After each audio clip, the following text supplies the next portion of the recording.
नमस्कार, मैं हूं मनोज अंतानी और आप देख रहे हैं समता आवाज़ टीवी। आज की एक जो खबर है बड़ी महत्वपूर्ण खबर है। इस तरह की खबरें मैंने आपको समता आवाज़ टीवी पर दिखाई हैं पूर्वांचल से, पश्चिम से, उत्तर प्रदेश के, जहां पर ग्रामीणों ने राम राम सत्य की जगह बुद्ध नाम सत्य है कहना शुरू कर दिया है। अपने जो उनके घर में जब कभी कोई परिनिर्वाण प्राप्त होता है तो उसमें इसी तरह की एक घटना निकल कर आ रही है नोएडा के सेक्टर 58 से, जहां पर हमारे एक मित्र हैं जिनकी माता जी का पिछले दिनों परिनिर्वाण हो गया। उनके इस परिनिर्वाण में जो खबरें अभी तक पश्चिम से, पूर्वांचल से निकल कर आ रही थी उत्तर प्रदेश के, वो खबरें पहली बार नोएडा से निकल कर आई हैं। इनकी माता जी के पार्थिव शरीर को बहुजन महिलाओं ने उनकी अर्थी को कंधा दिया। वो पहले ये फ़ोटो देखिएगा। अपने आप में एक बड़ी खबर है। जिस हिंदू वर्ण व्यवस्था की खिलाफत डॉक्टर अंबेडकर करते थे, बाबा साहब करते थे, उस हिंदू वर्ण व्यवस्था के अनुसार महिलाएं इस कर्मकांड में शामिल नहीं हो सकती हैं। वो सिर्फ घर पर ही पार्थिव शरीर को पैर छूकर आशीर्वाद ले सकती हैं, लेकिन वो उनकी अंत्येष्टि की सभा में या उनके साथ नहीं चल सकती हैं और ख़ासकर शमशान में तो बिल्कुल नहीं जा सकती हैं। इस प्रथा को छोड़ते हुए बुद्धिस्टों ने नई प्रथा शुरू की है। महिलाओं ने बढ़ चढ़कर इस प्रथा में अपना जो साथ है वो बढ़ चढ़कर दिया है। आइए दिखाते हैं आपको ये पूरी खबर समता आवाज़ टीवी के माध्यम से।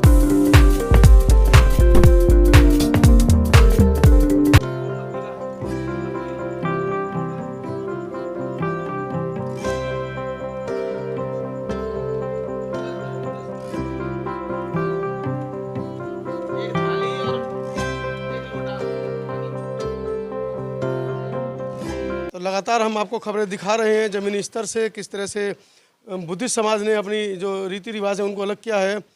कैसे देखते हैं इस पूरे प्रकरण को कि राम नाम सत्य की जगह बुद्ध नाम सत्य करना शुरू कर दिया है? ये हमारे समाज के लिए एक बड़ी उपलब्धि है। अगर इस तरीके से लोगों में परिवर्तन आ जाए, उनकी सोच का परिवर्तन हो जाए, तो हमारा समाज धीमे धीमे अपने आप ही परिवर्तित हो जाएगा। और समाज अगर परिवर्तित हो गया तो जो हम पाखंडवाद में जो घुसे हुए हैं वो पाखंडवाद से दूर हटेंगे। पाखंडवाद जो कि हमारे हिंदू, जब तक हम हिंदू कहलाए तब तक पाखंडवाद था, और जब हम पाखंडवाद से दूर हो गए तो हम बौद्धिस्ट हो गए, क्योंकि हमने ज्ञान की प्राप्ति की है। और ज्ञान प्राप्त होने के बाद हम समाज को एक नया मार्गदर्शन कराने के लिए अग्रसर होंगे। एक ऐसा समाज हम विकसित करेंगे जो समाज हमारे बाबा साहब अम्बेडकर चाहते थे, और उन्होंने जिस समाज को आगे बढ़ाने के लिए अपना पूरा जीवन न्यौछावर कर दिया। और ऐसा एक समाज जो उन्होंने चाहा कि एक पढ़ा लिखा समाज हो, एक शिक्षित समाज हो, और उसके साथ एक बौद्धिस्ट रीति से कार्यक्रम अपने करने वाला और बौद्धिस्ट समाज को जन्म देने वाला समाज, जिससे कि जो है हमारे आने वाली पीढ़ियाँ एक नए रास्ते पर चलें, हमारा समाज उस रास्ते पर चले जिससे जो है हमारा कल्याण हो, हम किसी के द्वारा बरगलाए ना जा सकें। हमारी सोच एक नई सोच को जन्म दे, जिससे हमारी सोच के आधार पे जो नई प्रगति आए, एक हमारी नई शासन व्यवस्था बने, बहुजनों की शासन व्यवस्था, और एक पाखंडवाद रीति रिवाज से निकल के एक देवी देवताओं में घुसे हुए और ये पूजा पाठ के कर्म कांडों में घुसे हुए लोग हैं, बाहर निकलें। आप कैसे देखते हैं इसको पूरे मामले में?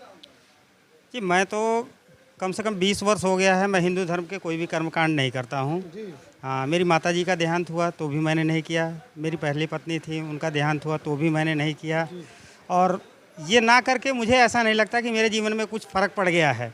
ये लगा कि पाखंडवाद से मैं दूर हो गया हूँ, और मुझे अपने जीवन में कोई भी ऐसा नहीं लगा कि देवी देवताओं को ये सब कुछ छोड़ने के बाद मुझे कोई फ़र्क पड़ा हो जीवन में। ऐसा कुछ नहीं है। जो लोग सोचते होंगे कि पूजा पाठ छोड़ देंगे, कर्मकांड छोड़ देंगे तो हमारे जीवन में ये हो जाएगा, वो हो जाएगा, ऐसा कुछ नहीं। और जैसा आपने राम नाम सत्य है के बारे में पूछा है, अगर राम नाम सत्य होता तो हर जगह पर राम नाम सत्य बोला जाता। जन्मदिन में भी, जन्मदिन पर बोल सकते हैं ना, आप शादी में बोल सकते हैं ना, आप किसी भी शुभ कार्य में आप राम नाम सत्य नहीं बोल सकते हैं। अगर राम नाम सत्य अगर शुभ काम में नहीं बोलते, अगर मरने के टाइम पर ही बोलते हैं तो उसका मतलब क्या रह जाता है? लास्ट टाइम में राम नाम सत्य है, पूरे जीवन में राम नाम झूठ रहता है क्या? ये मेरा उन लोगों से पूछना है जो वीडियो ये देखेंगे। और जो बुद्ध नाम सत्य है, बुद्ध का नाम सत्य है, बुद्ध इसी भारत में मतलब भारत का ही धर्म है अपना, बौद्ध धर्म। तो बुद्ध को जो है भारत के लोग भी मानते हैं और विश्व के लोग भी मानते हैं। और दूसरी बात, भीम नाम सत्य है, जीवन मरण सत्य है, ये सब बोलते हैं, ये सारी सत्य चीज़ें हैं। ये ऐसा नहीं है हर कार्यक्रम में बोलते बिल्कुल बिल्कुल। हम तो कहते हैं बच्चे के जन्मदिन पर बोलिए बुद्ध नाम सत्य है, बच्चे शादी विवाह में बोलिए भीम नाम सत्य है। ये सारी चीज़ें जो हैं कहीं पर भी यूज़ कर सकते हैं, जिस पे कोई ऑब्जेक्शन नहीं होता है। और जो कि राम नाम सत्य है बोलने पर कहीं पर भी आप बोलिए उसका ऑब्जेक्शन हो जाएगा। यहाँ तक कि मैं तो सोचता हूँ कहीं गांव एरिया में बोल दोगे तो लठ भी चल जाएगा। आज माता जी के परिनिर्वाण की उपलक्ष्य में कार्यक्रम रखा गया है और आप देख रहे हैं पीपल का पेड़। ये एक नई श्रृंखला दिल्ली एनसीआर से शुरू हो रही है, नोएडा से। नोएडा सेक्टर 58 में हम पहुंचे हैं। ये क्यों पेड़ की जरूरत पड़ी? मेरा नाम डॉक्टर शोभा रामानंद है जी। Social worker. और मैंने माता पिताजी के नाम से हमारी एनजीओ चल रही है जो कि निःशुल्क कोचिंग कराती है जी। और कॉपी किताब बांटती है। पिछले 15-20 गाँवों में चल रही है हमारी। इनके जिंदा रहने से पहले ही मैंने स्टार्ट कर दिया था। और ये हमारी माता जी की इच्छा थी कि जो हम उसके बाद में उनके याद में पीपल का पेड़ लगा जाए। अब बात आती है पीपल का पेड़ ही क्यों। जैसे कि हम जानते हैं पीपल का पेड़, चाहे भ्रांति तो कुछ भी है, तरह तरह के लोगों ने भ्रांति डाली है, लेकिन पीपल का पेड़ जो है सबसे शुद्ध हमारी राय में है। क्योंकि सबसे पहली बात तो ये कि भगवान बुद्ध ने पीपल के वृक्ष के नीचे ही बैठ के ज्ञान प्राप्त किया था और वो ज्ञान पूरे ब्रह्मांड में, पूरे संसार में अपना परिचय दिया था उस ज्ञान ने भी। दूसरा बात यह कि पीपल के वृक्ष में सबसे ज्यादा ऑक्सीजन छोड़ता है, जो कि हमारे जीवन के लिए बहुत ही लाभदायक है। लोग कहते हैं भूत होता है, भूत का वास होता है पीपल के पेड़ में। भूत कहीं नहीं होता है। भूत तो हमें तो आज तक दिखाई नहीं दिया। बंद करो ना हमारे पिताजी को भूत दिखाई दिया आज तक जी, कहीं दिखाई नहीं दिया भूत हमें तो जी। अब बाकी होता हो तो हमें बता दो जी। बाबूजी पीपल का पेड़ लगा रहे हैं पत्नी की याद में, क्या क्या क्या सोच विचार है इस पर? कौन आ रही है? ठीक लगा रहे हैं, सही है, कोई ऐसी बात नहीं। कितने पेड़ आप लाए हैं? 5 पेड़ लाए हैं। हम 4 भाई हैं, एक हमारे पिताजी हैं जी। एक हमारे पिताजी की तरफ से और हम 4 भाइयों की तरफ से एक एक पेड़ लगाएंगे, उसकी देखभाल करेंगे, रक्षा करेंगे उसकी। साथियों मैं चाहूंगा कैमरामैन एक बार दिखा दें। ये 4 भाई हैं जो माता जी की याद में पेड़ पीपल का वृक्ष लगा रहे हैं। और जो एक मुहावरा चलता है कि आइए चले हरियाली की ओर, तो उसको भी साक्षर कर रहे हैं। आपने माता जी की जब पार्थिव यात्रा निकली तो उसमें महिलाओं ने कंधा दिया, ये क्या? महिलाओं ने कंधा दिया। देखो हमारे जहाँ पे जाति की बात आती है, बाबा साहब ने भी कहा है कि जातियां शब्द होती हैं, पुरुष और स्त्री। बाकी हमारे से बनाई हुई चीजें हैं, हम उसको कुछ भी रूप दे सकते हैं, अपने हिसाब से दे सकते हैं। जातियां 2 होती हैं। लेकिन व्यवस्थाओं में, जिन व्यवस्थाओं में हम रहते हैं, समाज क्या कहेगा, लोग क्या कहेंगे, क्योंकि महिलाओं का तो ऐसे कार्यक्रम में वर्जित है ना। देखो जहाँ पे ज्ञान नहीं है वहाँ पे सब कुछ संभव है जी। और जहाँ ज्ञान है वहाँ कुछ भी संभव नहीं है, सत्य संभव है। जो आपने अभी क्वेश्चन किया जी कि महिलाएं क्यों जाती हैं अर्थियों के साथ, पहले ये विडंबना थी कि अनपढ़ लोग हुआ करते थे जी। अनपढ़ उपासका उपासक होते थे, उनको बुद्धि विवेक नहीं था। लेकिन आज तथागत बुद्ध बाबा साहब की अनुकंपा से हमें पढ़ने का मौका मिला, उससे हमें बुद्धि विवेक में जाने की पूरी शमूलियत मिली और उससे हमने ये सोचा कि माता पिता दोनों बच्चों को जन्म देते हैं जी। लड़की को भी और लड़की को भी। तो जब लड़की लड़कों को बाबा साहब ने बराबर का हक दिया है तो हम अर्थी उठाने में बराबर का हक क्यों न दें जी। इसलिए हमने बराबर का हक दिया और बेटी बेटा को दोनों को कंधा दिलवाने का ये मौका दिया। एक बड़ी बात निकल कर आ रही है। डॉक्टर अम्बेडकर, परम पूज्य बाबा साहब डॉक्टर अम्बेडकर ने संविधान में 50% की भागीदारी महिलाओं को लिखी है। वो एक अलग बात है कि आजादी के 75-76 वर्ष बाद भी जो सरकारें हैं इस और काम नहीं कर रही हैं। महिलाओं को अधिकार देने की तो बातें कही जाती हैं, लेकिन आज भी वर्तमान में भी महिलाओं को पूर्ण अधिकार नहीं है। आज तक राज्यसभा और लोकसभा में भी महिलाओं को 33% का जो आरक्षण डॉक्टर अम्बेडकर ने लिखा है संविधान में, वो नहीं मिला है। महिलाएं लगातार संघर्ष कर रही हैं, जंतर मंतर पर विरोध कर रही हैं, प्रदर्शन कर रही है, लेकिन उसके बावजूद भी उनको अधिकार नहीं है। लेकिन वहीं दूसरी ओर आप देखें बुद्धिस्ट समाज के लोग हैं जो महिलाओं को बराबर का अधिकार दे रहे हैं और ये अधिकार दिल्ली से शुरू हो गया है। अभी तक तो हमने गांव देहात की खबरें आपको दिखाई थी, लेकिन अभी दिल्ली एनसीआर बड़े बड़े महानगरों में भी इस तरह की जो खबरें हैं वो निकल कर आने लगी हैं।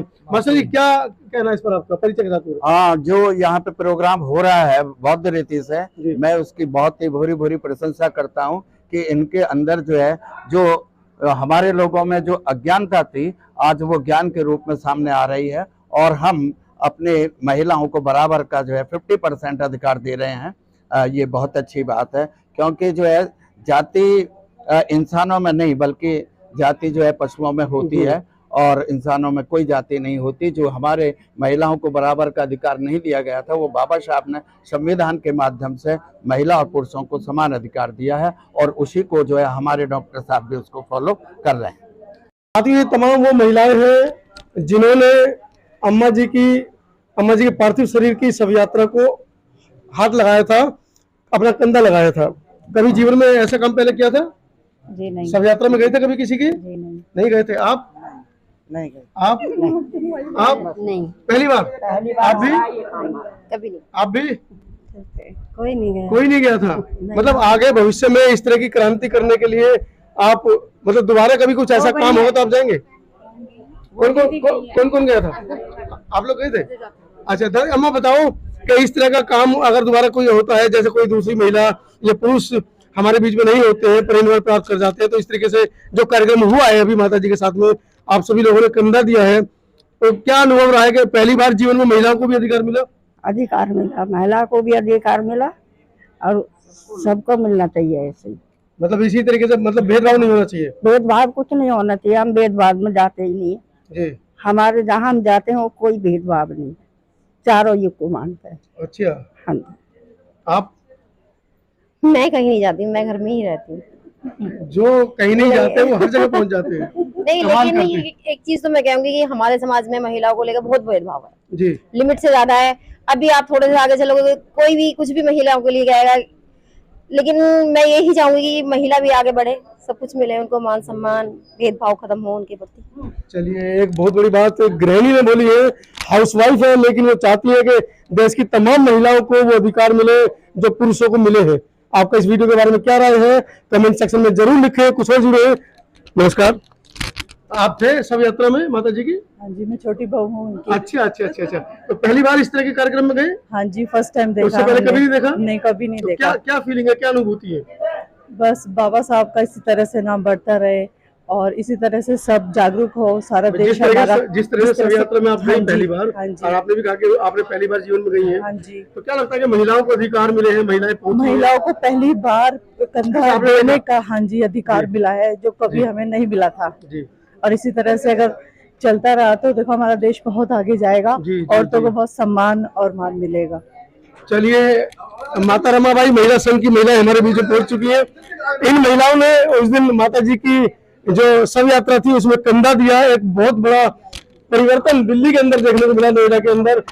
आप लोगों ने माता जी की शव यात्रा को कंधा दिया, किस तरह का फीलिंग रही? किस मतलब महिलाओं को एक अधिकार जो आज तक के कभी कब्रिस्तान के अंदर या शवदाह में नहीं जा सकती हैं, और वो महिलाएं कंधे पर अर्थी लेकर चल रही थी। बहुत अच्छी फीलिंग थी और पहली बार हम लोग गए और महिलाओं को जाना चाहिए।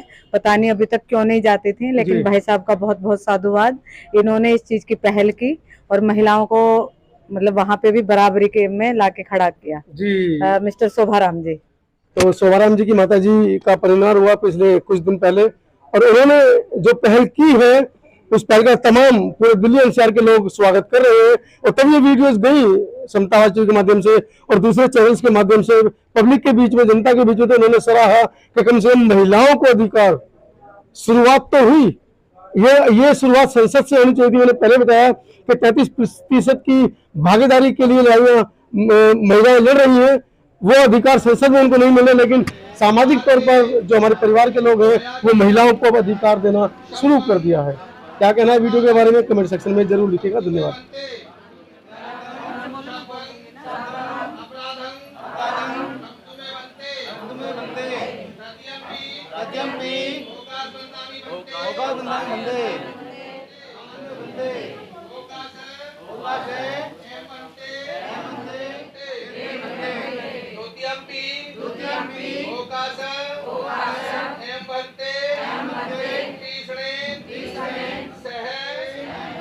त्रिश्रेण सह पंचशीलं धम्मं याचामि अनुग्रहं कृत्वा शीलं देथमे भन्ते। नमो तस्से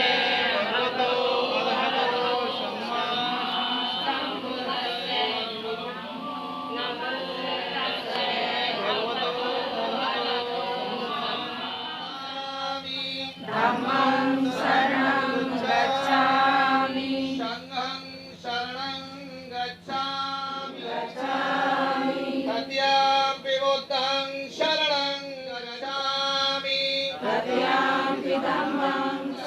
शरणं गच्छामि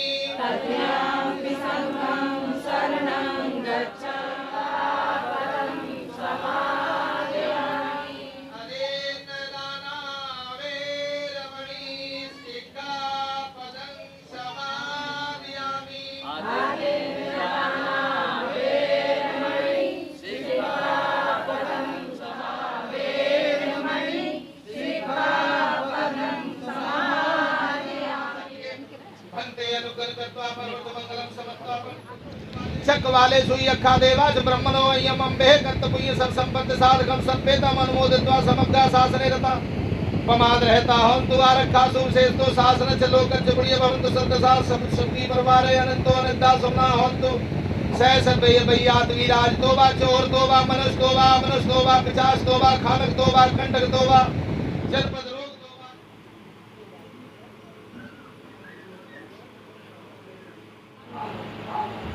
जंती तेज पुंसकोस्को चक्षु लोके दुखम सुखम लाभो लाभो येषु निंदा इदना यातिन होन्तु सुक्ता होन्तु इदनो यातिन होन्तु सुक्ता होन्तु आयतो इदना यातिन होन्तु सुक्ता होन्तु आयतो उद्मे उत्तमं बठ निन्ना पवत्ति ये मे विदितो दिनं पेतानम उपकंपति पे पूर्वा पूर्वं सागरम इष्टम पष्टम तुनि क्षिपमे विसमेजन्तु चंदोपनुसुधारा रोग संपत्ति सग संपत्ति मेव चेतदो निबान संपत्ति मनातो समजन्तु इष्टम पष्टम तुनि क्षिपमे छोड़ दो इष्टम पष्टम तुनि क्षिपमे समेजन्तु चंदोपनुसुधारा रोग संपत्ति सग संपत्ति मेव चेतदो बहुत बहुत साधुवाद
जरूरी है उनका करीबी मामला वो ज़्यादा बड़े बुजुर्ग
सर ये नई रीति से जो है, बुद्ध रीति से जो काम, इस तरीके से जो परिणवन का जो काम किया गया है, उसे आप किस तरीके से संदेश के रूप में देखना चाहते हैं? बहुत अच्छा हो रहा है जी। ये जो हमारा जो दलित समाज है, ये बहुत अच्छा संदेश जा रहा है और सब लोग जुड़ते जा रहे हैं, ऐसा कार्यक्रम करते जा रहे हैं। शादी विवाह में भी बौद्ध रीति रिवाज से भी शादी विवाह कर रहे हैं।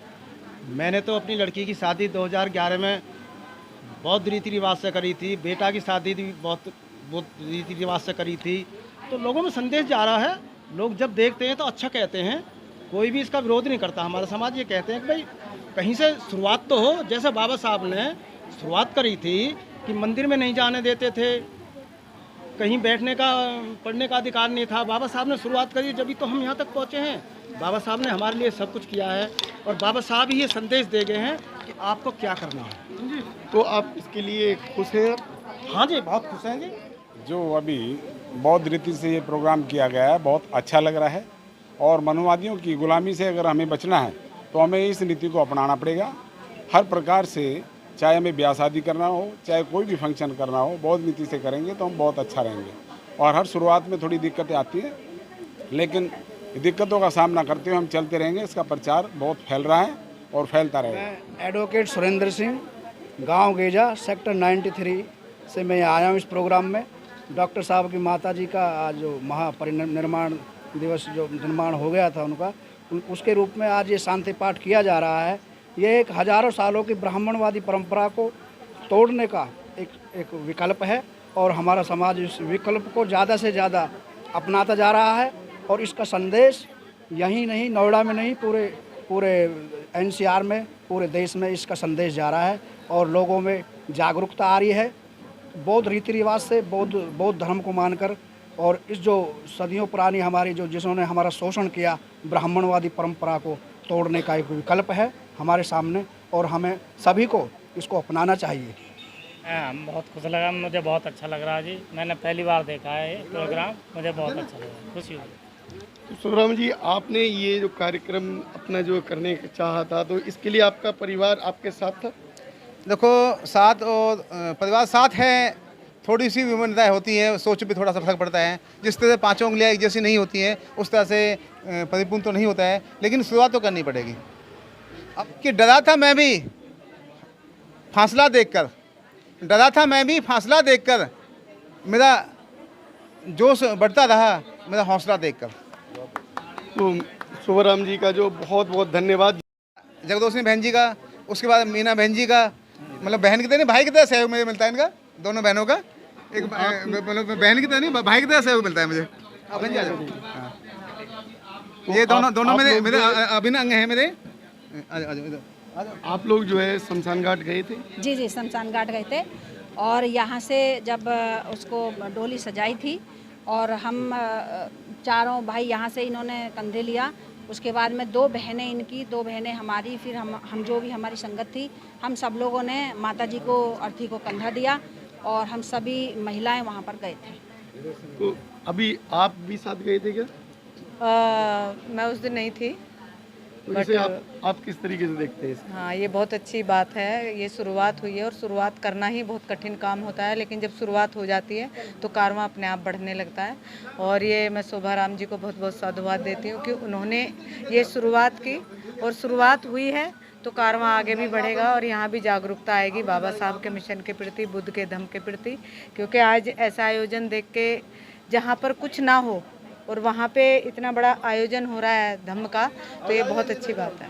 देखिए, ये जो हमने इस गांव में पहली बार हुआ था कि बुद्ध संस्कार से किसी की मतलब अंतिम संस्कार हुआ था, लेकिन हम लोग महिलाएं, हमारी पूरी टीम है जो हम पूरी भीमसेनियाँ मिलके पूरे NCR क्या भारत में जगह जगह हर ज़्यादातर ज़िलों में और अन्य प्रदेशों में भी हम लोग ऐसे इस जो परंपरा पुरानी परंपरा जो हमारी परंपरा थी उसको हम दोबारा से लाने की कोशिश कर रहे हैं और ये ला कर ही रहेंगे। आप अपना परिचय देंगे इस जो कार्यक्रम में आए हैं? मेरा गांव ददसिया है, धन सिंह नंबरदार। मेरी यहाँ सिस्टर ब्याही हुई है, सबसे छोटे जो हैं उनके मौसी जी के बेटे, उनके लिए। तो मुझे ये वैसे तो बड़ा अच्छा कार्यक्रम लगा। हमारा समाज बड़ा सुधरता जा रहा है और बहुत अच्छा वो होता जा रहा है। इसको बहुत अंधकार में था जो अब ये उजाले की तरफ होते जा रहा है। लोग शिक्षित होते जा रहे हैं, युवा पीढ़ी बहुत शिक्षित होती जा रही है, युवा पीढ़ी समझती जा रही है और हमारा समाज दुबक के नहीं रह रहा, उजागर रह रहा है। पहले दुबक के रहता था जो संपन्न आदमी थे। अब हमारे समाज में हमें इस बात की बड़ी खुशी है कि हमारा समाज बहुत तरक्की कर रहा है, बहुत शिक्षित हो रहा है और इस दुख की घड़ी में ज़्यादा भाषण मैं नहीं देना चाहता, ना ये भाषण है। तो इसमें जो है मुझे शामिल हुआ हूँ, मुझे बड़ा अच्छा लगा है। ओम शांति, ओम शांति।